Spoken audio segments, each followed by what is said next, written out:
So sabi ni Tia Chamame, nagpunta raw siya sa Hepe. At ngayon, umano si Chamame. Sinabi ni Chamame na ngayon may problema kay Ruel. Totoo po yun, nagkaroon kami ng problema ni Chamame. Si alguien vaya, persona vaya más tu teléfono. Alguien llamar mi teléfono? ¿Quién? Escucha. Ah, sí. Si alguien llama tu teléfono, saluda. Te pregunta, ¿te llama el señor Roel? Tú dices sí, me llamo Roel. Roel Francisco, sí. Habla, dime, ¿qué tú quieres? Ay, sabi ni Tia Cel sa mga amigo ay, kumusta po pala kayo mga kababayan ko? So, ando po tayo kila Tia Cel at may sinasabi siya. Ang sabi niya sa akin, kapag daw may tumawag sa akin bukas o sa makalawa na tao ay kayo decir, cuando hay gente llamar. Tú no quieres problema con Chamame, habla así? El preguntar? So may pakikita raw siya. Sabi niya ay may tatawag daw sa akin na tao, sasabihin kung ayaw ko daw ng trabaho kay Chamame. Ayaw ko daw ng problema kay Chamame. ¿Qué es esto? Tú ves todo esto, ¿no? ¿Qué es esto? Espera antes, tú ves todo esto. ¿Qué es esto? Todo esto, tú ves todo esto. No sé, ¿dónde? Este te habla todo. ¿Dónde? Tú lo compras para hacer cubo, ¿no? Sí. No hablar más. Dame tiempo. Ahora mi mamá problema grande. Espera. Sabing gano'n ni Tia Cel sa ayan po mga amigo. Ito po yung, eso es la cubo, ¿no? Sí. También esto, ¿no? Esto para la casa de cemento, lo que ha sobrado yo sacar para robar. Esto, todo esto tú compras para cubo. Esto para cubo daw po yan. Ayan. Así. ¿Quién llamarme? Alguien gordo va a llamar. Alguien gordo llamarme? Ayan, meron daw tatawag sa akin na mataba, tatawag sa akin. Hindi ko naunawaan kung bakit. ¿Por qué? ¿Por qué va a llamar? Porque ahora mi mamá problema. Tu mamá tiene problema? Sí. Sabi ni Tia Cel, may problema daw meron daw problema ang nanay niya. ¿Qué problema es esto? Problema porque ayer, tú sabes que ayer yo terminé de romper todo. Sí, yo explicar, vale, ven. So, nakikita niyo pong tabla na yan mga amigo. Yun po yung ito. So, lumayo po kami mga amigo. Lalayo kami ni Tia Cel at meron pong nakikinig. May nakikinig po sa amin. So, sabi ni Chamame ay meron daw problema yung nanay ni Tia Cel. Alam niyo kung ano po yun? Pakinggan po natin si Tia Cel. Grabe. Alam niyo, habang nag-ano po kami, nagkabang may sabi Chamame, may lumapit at nakikinig sa amin. Kaya sabi ni Chamame, di tayo sa may ano. Di tayo nasa open para walang makikinig sa atin. So, talaga maraming nakikinig. Maraming chismosa. Hay gente llamarme esto gordo. Sí, porque ayer yo quería decírtelo, pero tú tenías mucha prisa. Todo este caso yo terminé de sacar todo ayer. Sí, es yo explicar. Ayan po mga amigo. So wala na po ritong kubo. Ayan, tinanggal. Ayan, tinanggal na po lahat at kita nyo po. Hanggang sa simento. Nakasimento po lahat yan. Wala na po siya. Ayan. Tapos yung ibang mga tabla, pinagpapasok ni Tia Cel. Así. Kahapon nandito kasi ako pero nagmamadali ako umuwi. Ayer yo estoy aquí pero tiene prisa, ¿no? Para salir. Sí. Yo tenía que sacar todo ayer. Así. Ayer tú sacar esto. Sí. Cuando tú has ido, yo he ido donde jefe. ¿Dónde, jefe? Ahí, abajo. Pero jefe no sabe que yo ahora arriba. ¿Dónde? Arriba. ¿Tú sabes gobernador? Gobernador. Sí. ¿Tú has ido ahí? ¿Tú has ido ahí? Sí. Nagpunta rin si Chamame sa may kapitan. Tapos, pagkayari daw ay, di ba kinakampihan ng kapitan, yung nanay ni Chamame. Pero hindi alam ng kapitan na pumunta na si Chamame sa may gobernador. Yun ang sabi ni Chamame. Tú ayudas de gobernador. Sí. ¿Qué ha dicho? Otro día yo te he dicho que yo he ido ahí, ¿no? Sí. Lo que va a hablar, después yo avisar. Yo he dicho que yo sacar. Yo terminé de sacar, yo he ido ayer para avisarle. Yo le he dicho de que ahora yo tengo problemas con Roel. Comida, escuela, todo Roel pagar para mi niño. Ahora Roel quiere hacer yo bien para mi casa y mi mamá no quiere. ¿Qué mi mamá quiere ahora? Yo he dicho a mi mamá que coge todo en casa, todo cosas, paga yo 100 millones. Después yo salir. Mi mamá dice que no quiere sacar casa, solo esto. So sabi ni Tia Chamame, nagpunta raw siya sa Hepe. At ngayon, umano si Chamame. Sinabi ni Chamame na ngayon may problema kay Ruel. Totoo po yun, nagkaroon kami ng problema ni Chamame. At ang problema na yon ay yun yung pagkakatanggal nito. Kasi yun yung kinakatampo kay Tia Mami. Bakit di niya inilaban? Lupa niya to. Diba? So, nagkatampuan kami ni Tia Mami, yun ang totoo. Tapos, ang ginawa ni Tia Mami, gumawa siya ng, sinabi niya na, hindi kasi ganun pupunta rito, 1 linggo, mga amigo. 1 linggo ako hindi nagpunta dito. At talaga masama ang loob ko. Sabi ko, gusto ko muna magpahinga, gusto ko munang ma-relax at mawala yung tampo ko kay Tia Mami. Yun ang totoo. Kaya 1 linggo hindi ako nagpupunta rito. Hanggang sa nagkasakit ako at yun. Tapos, ang sabi ni Tia Cesa ay, pagkapunta niya doon, ang sabi niya ay sa hepe, ¿cuántos millones? Yes? 100. Esto. So yun, ang sabi ni Tia Mami ay kinausap daw niya yung hepe, yung kapitan, sabing ganun ay sabihin mo sa nanay ko na kunin niya na lahat ng bahay ko, total kung sa inaangkin niya lupa, kunin niya lahat ng tindahan ko, itong paupahan lahat, pero bayaran mo ako ng 100 million, yun po, sepas. Después, tú hablas con jefe, ¿no? Sí, después terminé de hablar ahí, mi mamá dice no quiere sacar casi. Solo quiere yo sacar cubo. Sí. Toda persona dice sí, voy a venir yo sacar cubo. Ya está. So, ang sabi daw ng nanay Tia Mami ay hindi ko kailangan ng bahay mo, ang gusto ko lang tanggalin yung kubo. Yun ang sabi ni Tia Mami. So, natapos na yung pag-uusap. Después, por eso ella le explicó de que cuando mi casa quema, yo 1 año mi niño en la escuela, nadie no da. Yo sufrir aquí, nadie no ayuda. Ahora lo voy a hacer todo para mí, mi mamá no quiere. Yun, ang sabi ni Tia Mami, nung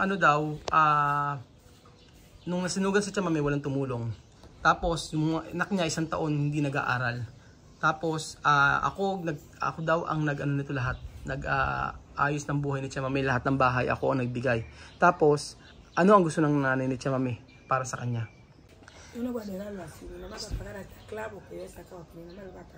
So, ayun po, sabing gano'n na ang gano'n po, sabi ni Tia Mami ay yung gobernador daw po mga amigo ay ang sabi ay picturean daw na tinanggal ni Tia Mami ang lahat nito, yung sa kubo.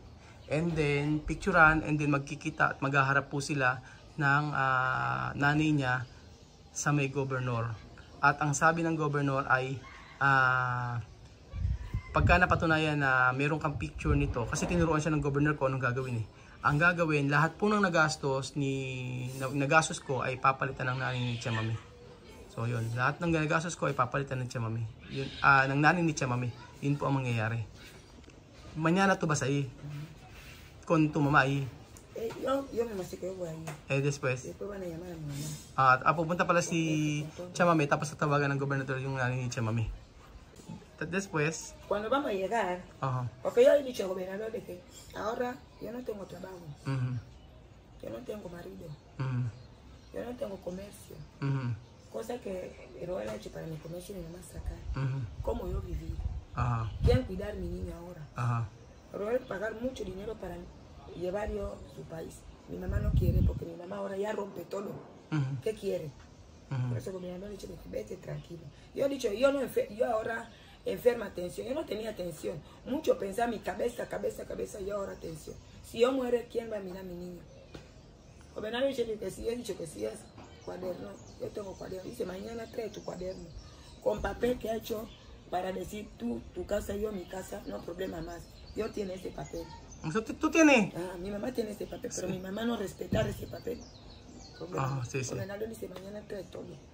Ayun, sabi ni Tia Cesa, bukas daw po ay dadalhin nila yung papel po na katunayan na dapat hindi na sila nag-uusap ng kanyang nanay. So, yung sabi niya, hindi daw niya nire-respeto yung papel na sinabi ng gobernador.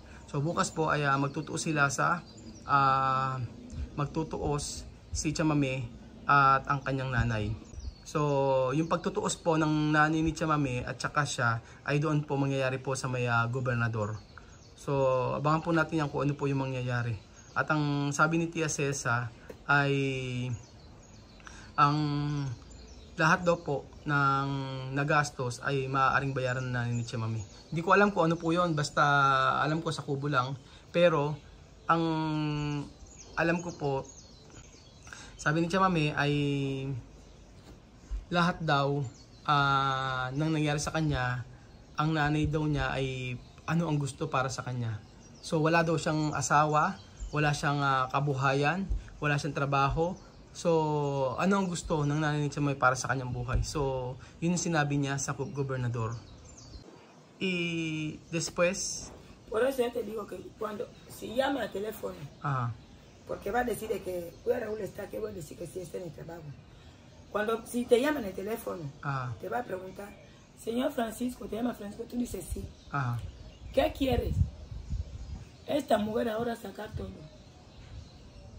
¿Qué decide? Hay que decir que yo ya no quiero más porque yo he cansado con problemas. So, solo you hablar, sí. May tatawag po sa akin daw na mataas na ano rito, mataas na maaari yung gobernador. Sasabihin sa akin kung maaring ang tanong daw sa akin, ano daw ba ang gusto ko kay Chamame, ganun, o sa nanay niya. Ang sasabihin ko daw po ay ayoko ng problema sa pamilya ni Chamame. Yun lang daw sabihin ko, tsaka sa nanay niya. Yun lang daw sabihin ko. Solo yo decir, yo no quiero más problema con Chamame. Sí, porque ha dicho el gobernador de que ahora este hombre ha pagado mucho dinero para mi billete, para pasaporte de los niños. Él me ha preguntado, ¿tú tienes pasaporte? Él dice que sí, ha pagado mucho pasaporte para llevarme con todos los niños de su país. Como antes yo he venido bien. Pero ahora, todos los días con problemas así. Este hombre dice que ya no quiere nada más. Mi niño va a quedar. Él ha dicho de que, tu mamá viene aquí. Tú has roto, él dice que sí, ha roto. Dice hay que hacer fotos todo para traerlo aquí, para yo ver. Solo así. Sí, me va a tocar todo. So, ang sabi ni Chamame, sinabi daw niya sa gobernador na marami na ako binayaran sa kanya, yung passport, pati yung mga bata, tsaka yung ticket.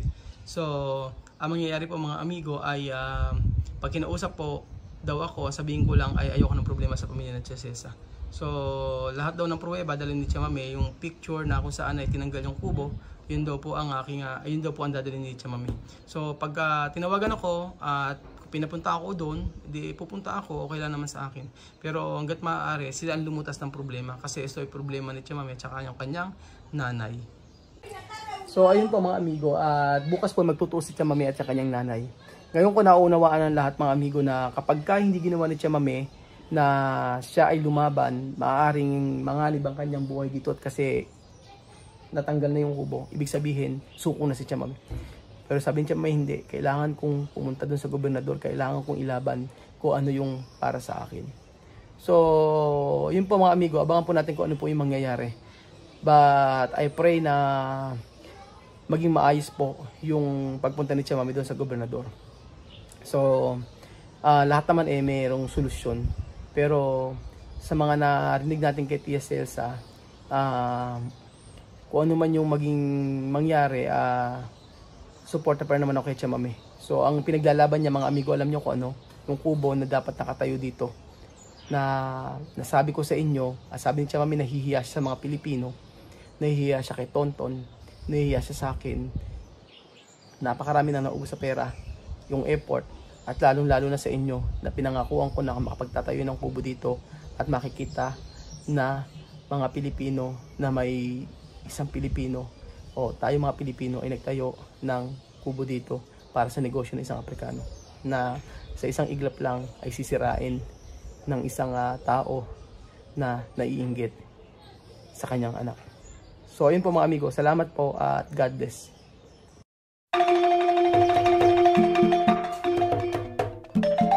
Na-appreciate ko yung paano sila nagdadasal.